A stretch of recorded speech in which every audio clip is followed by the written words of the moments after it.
எல்லாருக்கும் வணக்கம்.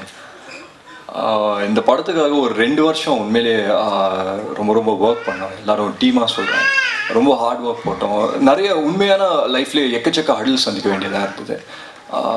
எல்லாமே முடிச்சுட்டு அதுக்கப்புறம் சரி அடுத்த மாதம் ரிலீஸ் ஆகும், இப்போ ரிலீஸ் ஆகும் அப்படின்னு சொல்லி எக்கச்சக்க இது கன்ஃபியூஷன்ஸ் இருந்தது. பட் ஒரு ஒரு பாயிண்ட் ஆன பிறகு என்ன சொன்னார்னா, மைக்கேல் சார் சொன்னார், சரி December 4th ரிலீஸ் பண்ணிடலாம் அப்படின்னு. ஒன்று நானும் ரவியெல்லாம் செம்ம சந்தோஷமாக இருந்தோம்.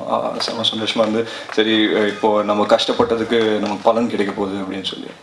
அப்போது December 4th ரிலீஸ் ஆக போகுதுன்னா December 1 நியூஸில் சொல்கிறாங்க இந்த மாதிரி மழை பெய்ய போகுது, 100 வருஷம் வராத மழை இப்போ தான் பெய்ய போகுது அப்படின்னு சொன்னாங்க. நான் ரவி எப்படியே பார்த்தேன், என்ன ரவி நம்ம டைமிங்கே சரியா இல்லையே அப்படின்னு சொல்லி. அப்போது வந்து ரவி அதான் எப்படியே பார்த்தாப்புல, ரவிக்கும் ரியாக்ஷன் இல்லை, எனக்கும் ரியாக்ஷன் இல்லை, மைக்கேல் சாருக்கும் ரியாக்ஷன் இல்லை. ஒரு பாயிண்ட் ஆன பிறகு அதுக்கப்புறம் தாண்டி யாருக்குமே தெரில இவ்வளோ ஒரு எஃபெக்ட் இருக்கும், இந்த மழைனால இவ்வளோ பெரிய எஃபெக்ட் இருக்கும், இவ்வளோ ஒரு டிஸ்ட்ரக்ஷன் இருக்கும்னு யாருமே நினச்சி பார்க்கல. ஆனால் ஒரு 6ஆம் தேதி 7ஆம் தேதி போச்சு.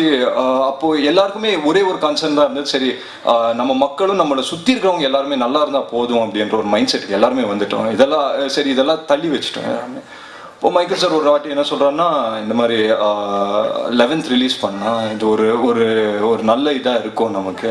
ஏன்னா எல்லாருமே நொந்து போயிருக்காங்க. ஸோ எல்லாருமே தியேட்டருக்கு நம்மளோட வேலை என்ன, நம்ம என்டர்டெயின் பண்ணோம், எல்லாரையும் மக்களை என்டர்டெயின் பண்ணோம். ஸோ அந்த வேலையை நம்ம பார்ப்போம்.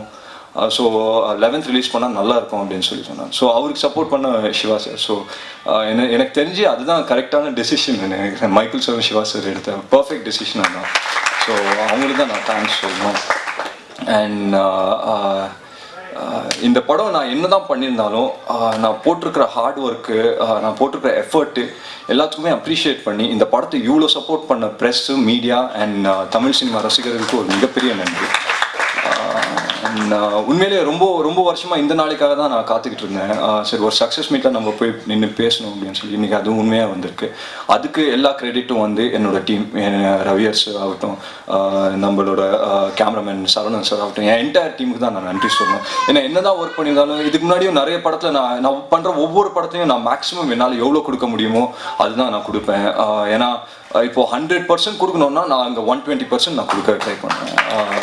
ஸோ ஒவ்வொரு படத்தையும் நான் கொடுத்துட்ருப்பேன். பட் ரிசல்ட் வந்து நம்ம கையில் இல்லை. பட் இந்த படத்தில் வந்து நான் கொடுத்த ஒவ்வொரு நான் போட்ட ஒவ்வொரு எஃபர்ட்டுக்கும் அந்த ரிசல்ட் காமிச்ச என் கேமராமேன், என் டீமுக்கு தான் நான் நன்றி சொல்லணும். So thank you very much. என் ஈட்டிஐ இவ்வளோ பெரிய சக்ஸஸ் ஆக்குன எல்லாருக்கும் ரொம்ப ரொம்ப நன்றி. தேங்க்யூ.